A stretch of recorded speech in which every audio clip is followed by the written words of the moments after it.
저도 코로나 저희 집에서는 또 마지막으로 걸려가지고 간단히 고생하고 있습니다.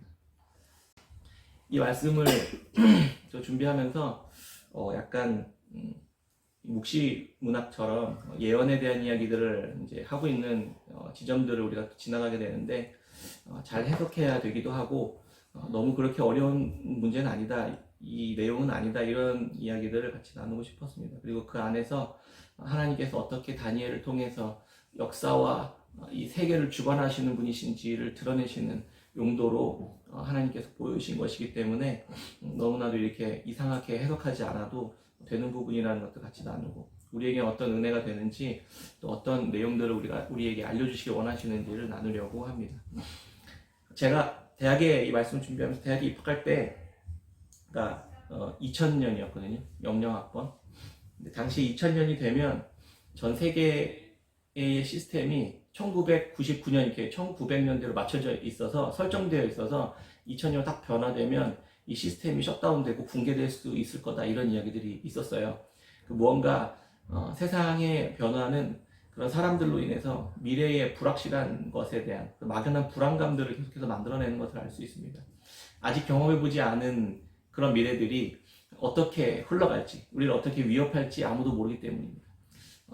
미래는 기대되고 꿈꾸는 또 미래이기도 하지만 또 막막하고 또 때로는 두렵습니다. 물속에서 놀다가 갑자기 다리가 바닥에 안 닿는 그곳에 딱 빠지면 순간 공포가 막 확 몰려오는 것처럼 내가 통제할 수 있는 범위를 넘어서면 그러면 갑자기 우리 안에는 공포와 두려움이 몰려오게 됩니다. 죽음도 마찬가지잖아요. 우리가 경험해보지 못한 그런 세계, 그 죽음 너머에 있는 미지의 세계에 대해서 우리가 통제할 수도 없고 우리가 알 수도 없는 그런 세상에 대해서 생각하면 두려움과 공포가 밀려 들어옵니다. 그러나 우리가 하나님 안에 있음으로 인해서 그 미지의 세계도 두렵지 않게 되고 공포스럽지 않게 될 수 있는 것과 같습니다. 당시에는 인터넷이 막 활성화되어 있긴 했지만 지금처럼 스마트폰이 보급되어 있는 시대는 아니었습니다.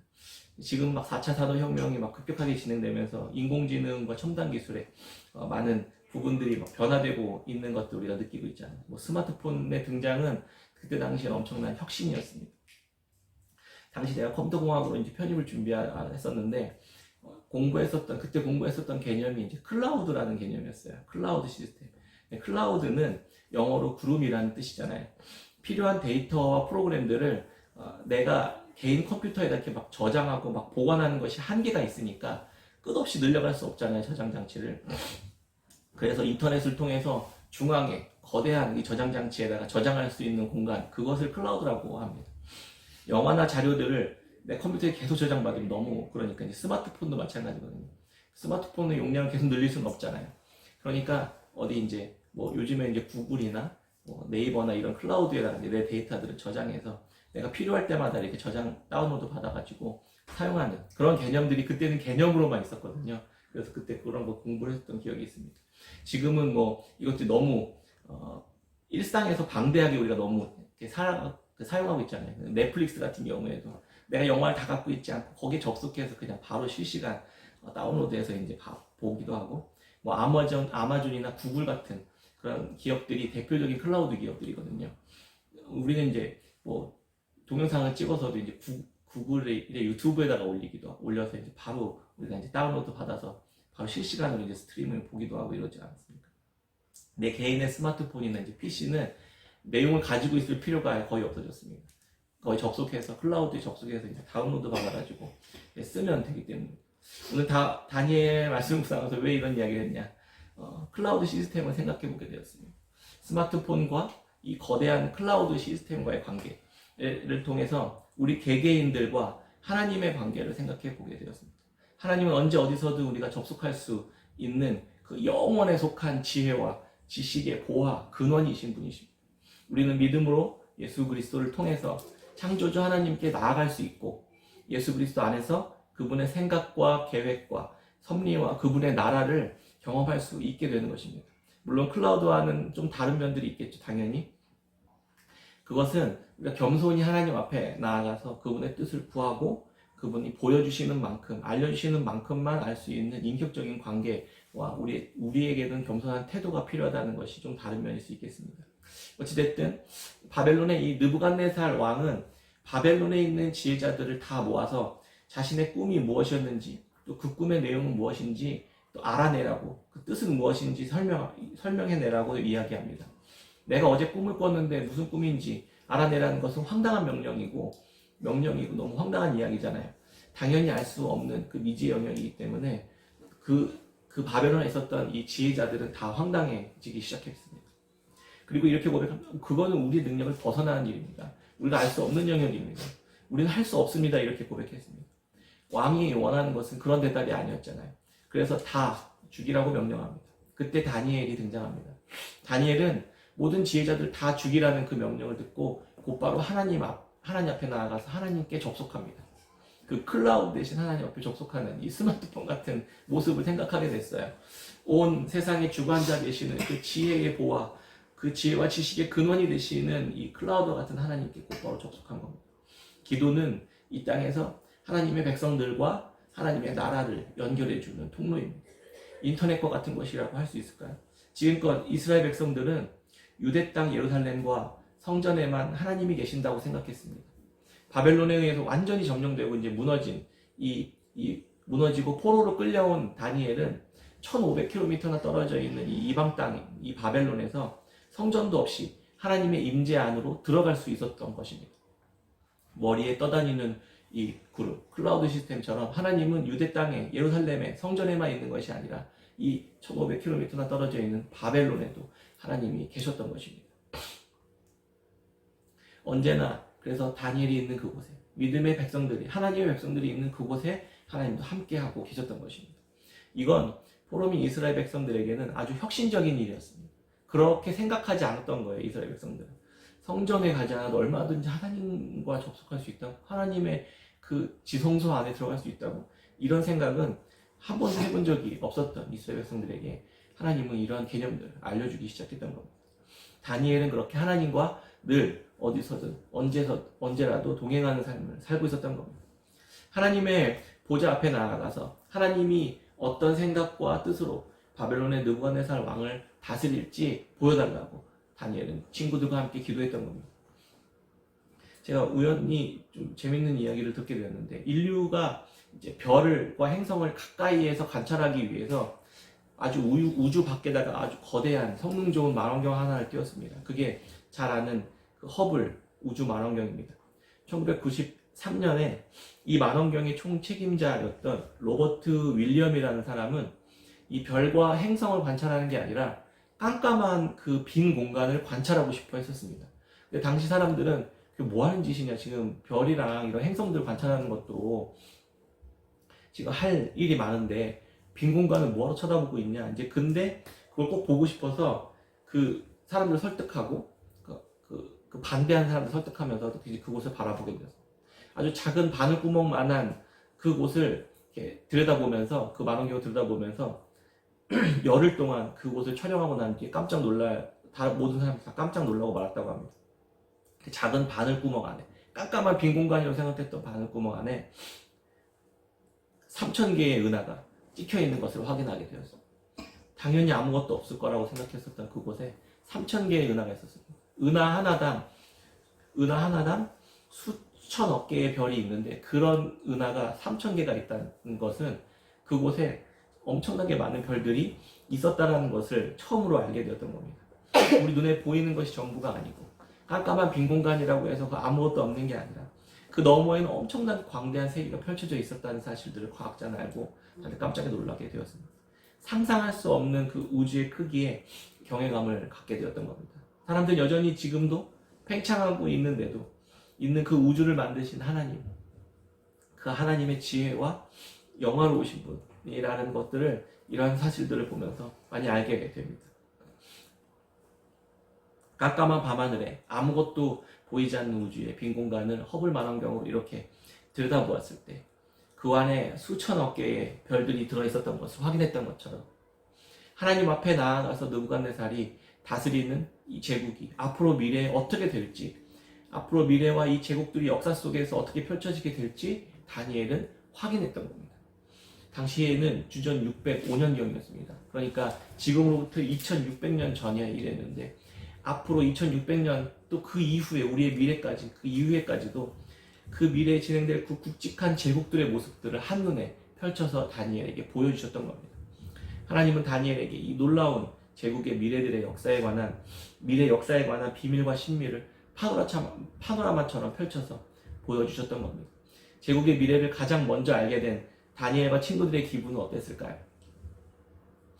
얼마나 놀랍고 신비하고 기뻤을까요? 그리고 그 하나님에 대한 두려움과 경외감을 함께 느꼈을 것입니다. 다니엘은 이 세상의 모든 지혜자들이 알 수 없는 영역에 유일하게 눈을 뜨고 보게 된 사람이었습니다. 다니엘은 그래서 확신했고 당당했고 담대해졌습니다. 자존감은 여기에서 나오는 것 같습니다. 하나님 안에서 비밀과 그 신비에 있는 일들을 우리가 알게 되고 하나님에 대해서 알아가면 알아갈수록 우리는 세상 앞에서 담대해질 수 있게 되는 것입니다.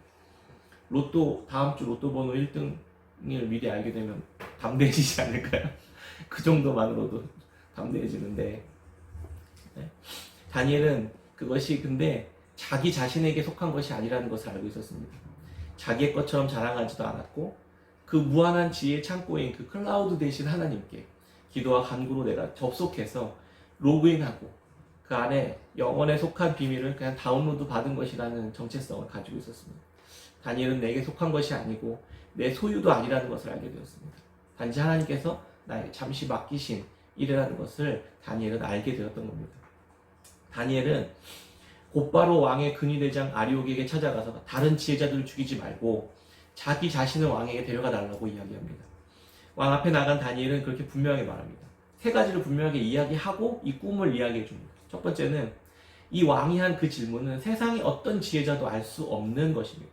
그것은 오직 하나님께만 속한 이 은밀한 것입니다. 비밀이고 지혜입니다라고 분명히 얘기합니다.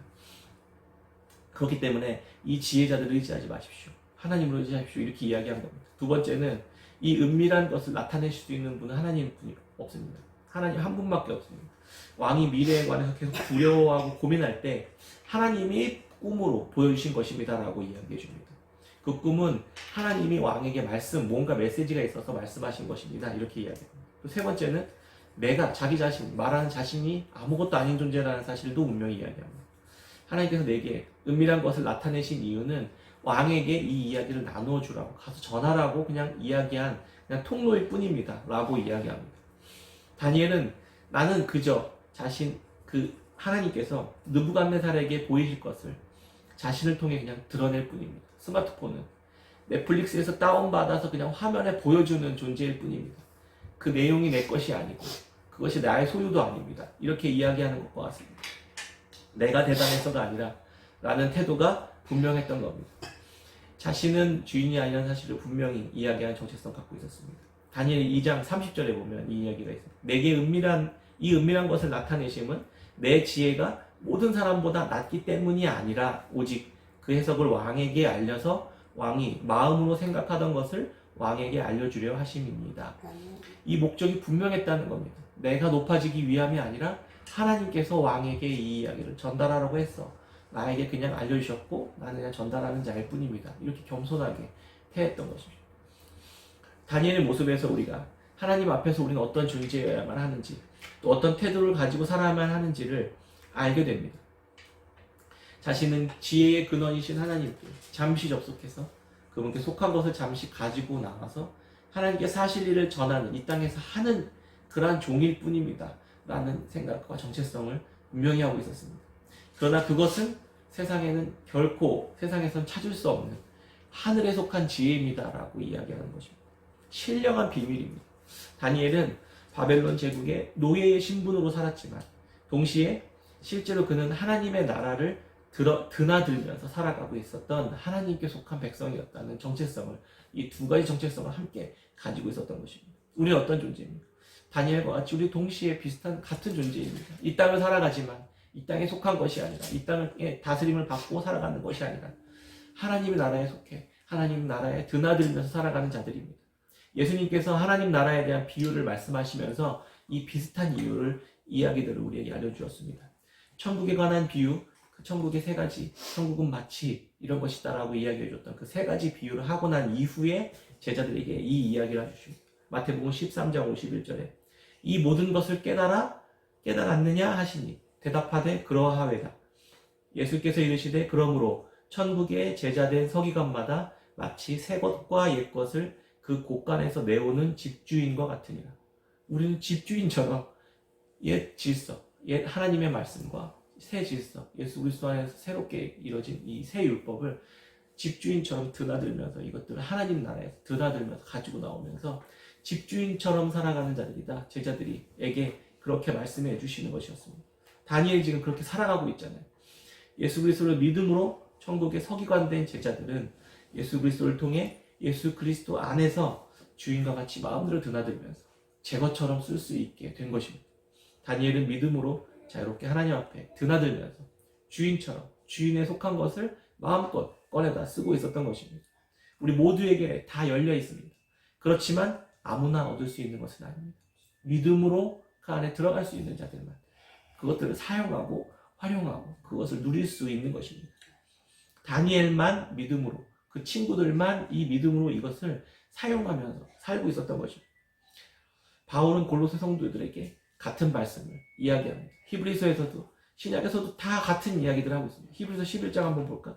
6절에 믿음이 없이는 하나님을 기쁘시게 못하나니 하나님께 나아가는 자는 반드시 그가 계신 것과 또한 그가 자기를 찾는 이들에게 상 주시는 이심을 믿어야 할지니라.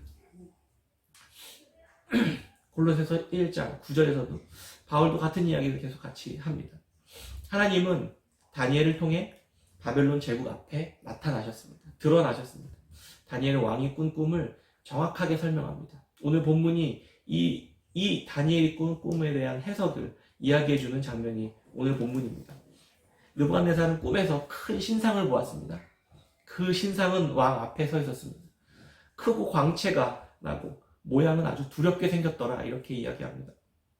우상의 머리는 순금으로 되어 있었고 팔과 가슴은 은으로 되어 있었고 배와 넓적다리는 놋, 종아리는 쇠, 발은 쇠와 발가락들은 나머지 것들은 진흙이 섞여져 있는 모습이었습니다.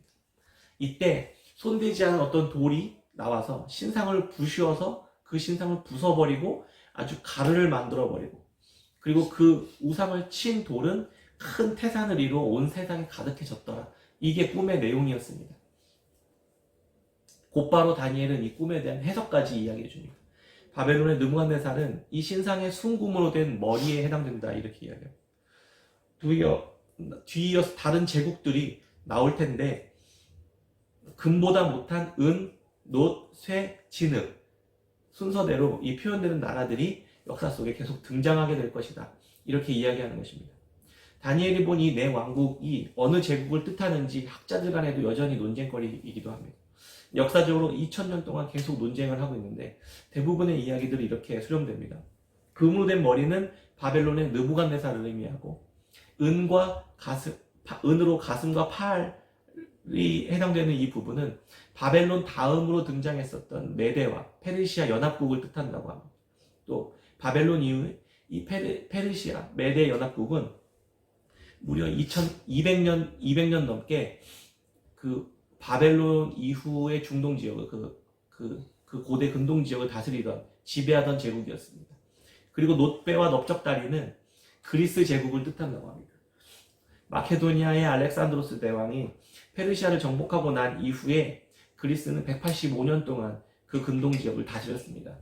그리고 쇠 종아리는 로마로 해석합니다.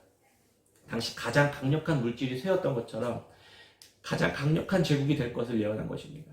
실제 로마가 동로마, 서로마로 나뉘기 전까지 500년 동안 전 세계를 지배했었습니다. 마지막 쇠와 진흙으로 된 발은 로마 이후에 등장할 이제 제국들에 대해서 이야기합니다.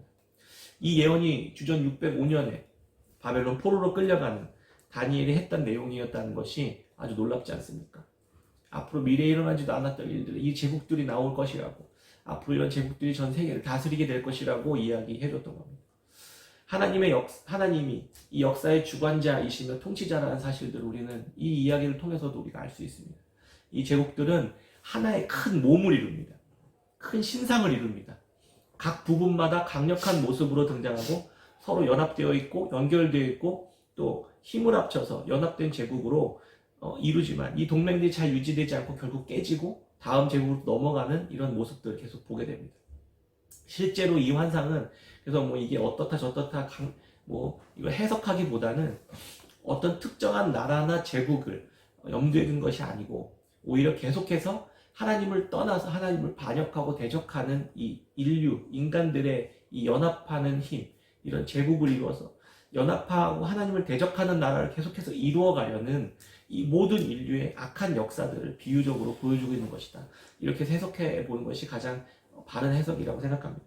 지금 현대까지 이루어진 이 제국들도 신상들의 발가락 정도에 해당하는 그런 모습이지 않을까 이런 생각들을 해보게 되었습니다.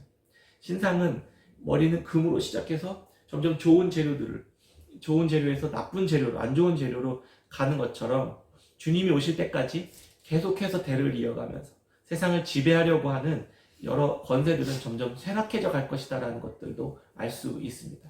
인류는 발전되고 성장되는 것 같지만 인간은 계속해서 타락하고 더 타락해 가는 것들을 우리가 볼 수 있습니다. 윤리적으로나 도덕적으로나 우리는 계속 퇴보하고 있는 것입니다. 이 환상의 가장 중요한 지점은 큰 신상과 다른 손대지 않은 돌이 나타나서 또 하나의 나라가 등장할 것이다 라는 데 있습니다. 다니엘 2장 44절 오늘 본문 말씀이거든요. 한번 볼까요? 44절 45절 찾으실 수 있는 분들 같이 찾아서 한번 읽어보겠습니다. 시작. 이 여러 왕들의 시대에 하늘의 하나님이 한 나라를 세우시리니 이것은 영원히 망하지도 아니할 것이요 그 국권이 다른 백성에게로 돌아가지도 아니할 것이요 도리어 이 모든 나라를 쳐서 멸망시키고 영원히 설 것이라. 손대지 아니한 돌이 산에서 나와서 새와 놋과 진흙과 은과 금을 부서뜨린 것을 왕께서 보신 것은 크신 하나님이 장래일을 왕께 알게 하실 것이라. 이 꿈은 참되고 이 해석은 확실하나이다 하니. 아멘. 이 말씀을 듣고 이야기하는 것은 바로 메시아의 나라가 등장할 것이다. 하나님의 나라가 등장할 것이다. 이 나라는 영원히 멸망하지도 않고 하나님이 직접 친히 세우시는 나라가 될 것이다. 하나님과 한 몸으로 이 땅에 세워지는 나라가 될 것이다 라고 이야기하는 것입니다. 느낌이 오지 않나요? 어떤 나라일지? 세상의 나라는 서로가 한 몸을 이루어서 점점 쇠하는 길로 가고 하나님께 속한 나라를 세우실 것인데 앞서 신상을 구하는 나라들은 그것들을 모두 쳐서 멸망시키고 부서뜨리고 그리고 나서 태산을 이루어 큰 나라가 되어 영원히 든든히 서게 될 것이다 라는 환상을 보게 된 겁니다. 이 나라가 과연 무엇일까요? 하나님께서 보내셔서 이 땅에 오신 예수 그리스도께서 십자가를 통해 세우신 하나님의 나라인 것입니다. 바로 이 땅에 믿음으로 세워진 그리스도의 몸된 교회를 말하고 있는 것입니다.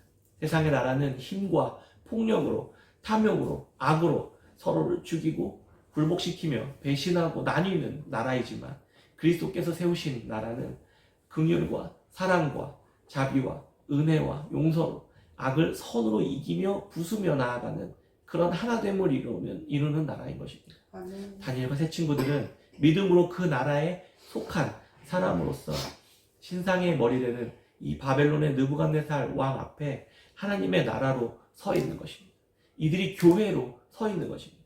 다니엘과 새 친구들은 비록 언약 백성 이스라엘 민족들은 자기네 민족도 완전히 비록 무너져서 아예 없어진 것처럼 보이지만 하나님의 나라와 여전히 그들은 이 네 명은 연결되어서 존재하고 있는 믿음의 교회들이 되었던 것입니다. 하나님께서 보내신 이 다니엘이 속한 그 나라는 결코 멸망하지 않습니다. 그래서 다니엘과 친구들은 담대할 수 있었던 것입니다. 앞서 이제 3장 이후에도 보면 풀무불에도 던져지고 사자굴에도 던져지지만 그들이 담대할 수 있었던 것은 그 제국들이 하나님의 나라에 속한 우리를 어떻게 할 수 없다라는 믿음이 있었기 때문입니다. 누가 지금 누구를 지배하고 다스리고 있는 것입니다. 겉으로 볼 때 바벨론이 이 네 명을 다스리고 있는 것처럼 유다를 다스리고 있는 것처럼 보이지만 거꾸로 이 네 명이 바벨론 왕을 다스리고 있다는 것을 우리는 볼 수 있게 되는 것입니다. 이 말을 들은 바벨론의 느부갓네살 왕은 다니엘 앞에 납작 엎드려서 그에게 절하고 예물과 향품을 주고 바벨론의 지혜자들의 우두머리로 세우는 것을 보게 됩니다. 다니엘 2장 46절부터 49절까지의 말씀이 그 이야기입니다. 하나님의 나라가 세상의 권세자 앞에 선포되고 선포되니까 세상의 왕은 하나님의 말씀 앞에 엎드리고 학살당할 위기에 처했던 바벨론의 지혜자들을 죽이지 않고 살리게 되었습니다. 바벨론은 무력으로 유다를 짓밟았지만 하나님은 다니엘과 같이 작은 소년들을 통해서 지혜로 세상의 권세를 굴복시키고 은혜로 우상 숭배자들까지도 구원해 버리시는 하나님의 나라가 그렇게 선포되었던 것입니다. 하나님의 백성인 교회가 세상을 다스리는 것입니다. 세상에 속한 것이 아니라 세상이 하나님의 다스림 안에 있음을 드러내는 것이 교회의 역할인 것입니다. 우리가 어떤 정체성으로 살아야 할지 생각해 보아야 합니다. 다니엘은 그저 손대지 않은 돌이 제국을 정복하고 다스리게 될 것이다 라고 그렇게 선언했습니다. 이미 다니엘을 통해서 하나님의 나라가 지혜와 은혜로 그렇게 하고 계시는 것을 우리는 알 수 있는 것입니다. 베드로 사도는 예수 그리스도를 만나서 하나님에게서 나온 이 손대지 않은 돌, 살아있는 돌이신 예수 그리스도께서 이 땅에 세우신 하나님의 나라를 경험했던 사람이었습니다. 그리고 그의 교회들에게 이렇게 전해줍니다. 베드로전서 2장 1절입니다. 그러므로 모든 악독과 모든 기만과 외식과 시기와 모든 비방하는 말을 버리고 갓난아기들 같이 순전하고 신령한 젖을 사모하라. 이는 그로 말미암아 너희로 구원에 이르도록 자라게 하려 함이라. 너희가 주의 인자하심을 맛보았으면 그리하라. 너희에게는 버림바가 되었으나 하나님께는 택하심을 입은 보배로운 산돌이신 예수께 나아가 너희도 산돌같이 신령한 집으로 세워지고 예수 그리스도로 말미암아 하나님이 기쁘게 받으실 신령한 제사들이 거룩한 제사장이 될지니라. 아멘. 계속 돌 나오죠. 돌. 이 돌이 바로 예수 그리스도를 뜻하고 이 돌이 폭력과 악과 힘과 이런 권세로 다스리는 것이 아니라 은혜와 긍휼과 사랑으로 다스리며 그 제국들을 정복해 나가는 것들, 그것이 바로 그리스도와 함께 몸된 교회라는 사실들을 우리가 알게 되는 것입니다. 다니엘도 친구들도 어느 곳에서 어떻게든 하나님께 접속하고 사망과 죽음과 세상의 지혜로 가득한 이 세상에서 벗어나서 하나님의 나라에 접속해 늘 그 하나님의 나라에 속한 사람으로 그 정체성을 가지고 살아갔던 것을 우리는 기억할 수 있게 된 것처럼 우리도 그렇게 살아가는 것입니다. 예수님도 이 땅에서 늘 때마다 기도함으로 하나님께 나아가 그분께 속한 이야기들을 듣고 그래서 십자가를 향해 걸어갈 수 있었던 것입니다. 그래서 죽음에서 부활하고 그래서 사망에서 이겨낼 수 있었던 힘과 능력을 하나님 안에서 얻었던 것입니다. 말씀을 맺도록 하겠습니다. 우리는 이 땅에 오늘 발을 붙이고 살고 있지만 미지의 세계를 넘나들며 살아가는 사람들입니다. 다니엘과 친구들이 포로지에서도 하나님이 임재하시는 하나님의 나라에 드나들며 살았던 것처럼 예수님께서 하나님께 드나들며 이 땅에 보냄받은 삶이 손대지 아니한 이 돌로 세상의 제국들을 십자가를 통해 선으로 악을 정복하시고 자기 백성들을 구원하셔서 이 흔들리지 않고 영원히 망하지 않는 나라로서는 이 땅의 교회로 지어져 간 것입니다. 우리는 그 하나님의 나라의 제국의 일부로 오늘도 함께 지어져 가고 있는 것입니다. 지난주에 아내와 수아가 코로나로 확진되면서 저도 요번 주였나요? 지지난주였나요? 아무튼 확진되면서 슬슬 제가 걱정이 되더라고요. 아내가 특히 심하게 3일 정도를 앓았던 것 같은데 누워서 잘 못 일어나고 설사와 생리불순이랑 기침, 두통, 몸살, 발열 이게 막 동시에 복합적으로 오니까 걱정이 좀 되긴 하더라고요. 초기에는 안방에 격리하고 막 조심해서 있어서 안 들어가고 밤에 이제 잠자리에 가기 전에 제가 방문 앞에 서서 이렇게 기도했습니다. 근데 우리도 이제 코로나로부터 자유로울 수는 없지만 이 시간들을 우리가 잘 견디도록 또 하나님께서 건강을 주시고 몸 안에서 잘 싸울 수 있는 이 면역 체계들이 잘 만들어질 수 있도록 해달라고 제가 기도했습니다. 방문 앞에 서가지고 손을 들고 기도했습니다. 그런데 놀랍게도 하나님 제 마음 안에 이런 마음 주셨습니다. 태범아, 내가 이미 너의 아내에게 그가 모태 짓기도 전에 세상을 만들기도 전에 이미 그 안에 잘 견딜 수 있는 코로나의 면역 체계를 내가 잘 만들어 놓았단다, 이런 마음을 주셨습니다. 놀랍지 않습니까? 어떻게 그럴 수 있지? 제가 순간 놀랐습니다. 곰곰이 한번 생각해 보았습니다. 지금 코로나로 목숨을 잃는 분들도 많이 있습니다. 얼마나 많은지. 그분들은 면역 체계가 없나? 그런 거 아니잖아요. 하나님이 안 주셨나? 그런 게 아니잖아요. 다니엘처럼 누구라도 하나님 나라에 접속해서 그분께 속한 은혜를 발견하고 알 수 있습니다. 그러나 아무나 그 나라에 드나드는 것이 아니구나 라는 것을 알게 됐어요. 믿음으로 그분께 구하고 그분께 찾을 때 그분은 주시는 것입니다. 이미 다 우리 안에 주셨는데 믿음으로 구하지 않기 때문에 얻지 못하는 것이구나 라는 것을 알게 되었습니다. 우리는 기도로 하나님께 나아가 그분의 비밀한 능력과 신비를 꺼내서 가져와서 사용하는 믿음의 자녀들인 것입니다. 제 안에 믿음으로 하나님 낫게 해주시겠구나, 하나님 회복시키시겠구나 라는 믿음이 생겼습니다. 하나님 우리를 창세전부터 계획하고 구원하시기로 작정하셨던 것처럼, 우리가 태어나기 전부터 우리의 죄를 아시고 우리 죄를 용서하셨던 것처럼 우리를 보호하시고 인도하시기 위한 준비를 우리 안에 이미 다 우리의 인생 가운데 멱사 가운데 다 작정하시고 계획 가운데 해놓으셨구나라는 사실을 또 알게 되었습니다. 그래서 저는 너무 걱정하지 않기로 했습니다. 그럼에도 하나님께 우리는 계속 기도합니다. 저도 계속 기도합니다. 저희 가정뿐만 아니라 우리 교회 성도님들이 믿음으로 그리스도 안에 날마다 나아가서 우리의 필요를 구하고 받아서 사용하며 살아가는 그 믿음의 생생한 그 경험들을 가지고 살아가는 그 복된 삶이 되기를 기도합니다. 이 코로나의 쓰나미를 우리 또한 피해갈 수는 없는 것 같습니다.